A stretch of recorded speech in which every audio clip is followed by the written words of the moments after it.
Hey guys, my name's Evan and I'm making a little video today about what I'd suggest you do if you are ordering animal plastics cages, or if you're probably any of these PVC style cages like that. But anyways, the first thing I wanted to show you were a couple of these baby Guyana boas. This is a little male. It's probably like 8, 9 months old. He just fed, so not gonna pull him out, but he's doing his thing.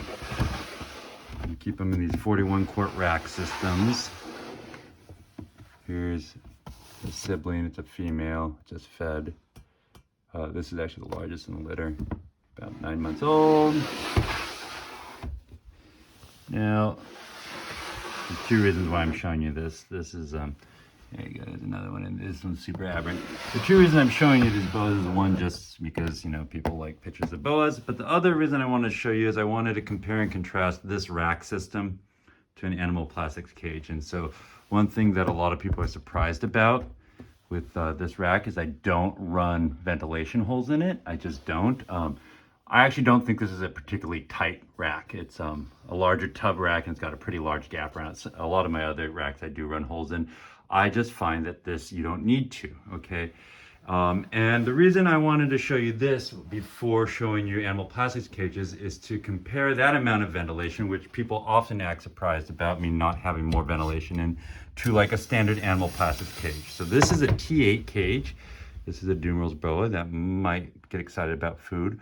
But this is a T8 cage with standard ventilation. It's kind of hard to photograph in here, so I got a flashlight. But you get these corner vents on the side back, then you get 1, 2, 3 of these like little triangle sets of vents across the top, and then one in the corner. That's standard ventilation. If you just order an animal plastics cage with that much, without any special instructions, that's what you'll get. And people are in love with these animal plastic cages, and this is not meant to knock on animal plastic cages. Everything in here is animal plastics. I like them. I think they're a great value if you can deal with the wait time.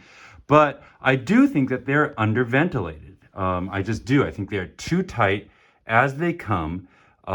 This amount of ventilation in this size tub, if you added up all the linear inches of that slit, it's probably not as much as the linear inches of gap on one of those tubs. So if you question whether or not I had enough ventilation in one of those tubs, you should be questioning whether or not I have enough ventilation in this animal plastic cage. And I just believe that these types of cages are underventilated for any type of boa. I just don't think there's enough air exchange, especially when you consider the volume of these cages. There's probably not as much air gap in this cage as there is in that tub that I just showed you. And the volume of this cage is probably 8 to 10 times as much. It's just not simply enough. So my suggestion for you, if you're going to order a cage, is to order it with increased ventilation. This is a T10 cage. It's a slightly taller 4-foot cage, home to Guyana boa. And this one I ordered with 50% extra ventilation in the back. All right, and this is what I got. This was kind of an experiment, but I got 1, 2, 3, 4, 5 slits in the back, and then I got the side ones as normal. So, you know, if they normally come with 3 and they added 2 more, they added like, well, they got pretty darn close to 50% extra ventilation in the back. So I'm pretty happy with what they did here. I might just go for double ventilation on these cages.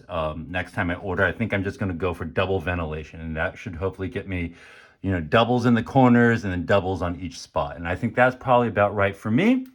I don't know what to tell you guys. I live in northern New England where it gets cold, cold, cold and dry, dry, dry in the winters. And so I'm trying to balance a very dry climate in the winter with a pretty hot and humid climate akin to probably most parts of the US where it's hot and humid in the summer. And I just think at all times of the year that the standard animal plastics cage, which I think is probably similar to most PVC cages, is underventilated. I went ahead and I ordered my most recent bank with 50% extra ventilation on the back. I'm pretty happy with how they did. Especially on the bigger cages, I would definitely go with double ventilation just because I think they need even more ventilation, but I would just be going with double ventilation. You might want to kind of choose your own adventure. If you live somewhere super humid, you might want to go with even more ventilation. If you live somewhere that's always tight and dry and cold, you might want to do something a little tighter. But as they come, I just believe that animal plastic cages are underventilated. I believe that ventilation and fresh air is undervalued in general, and I think that you can tune one of these cages for free simply by asking them to add some more ventilation, and you'll get a really nice customized cage that meets your red-tailed boa's needs pretty well. And if you find out that it's over ventilated, you can always tape it over on the back very easily. So take care. That's just my advice.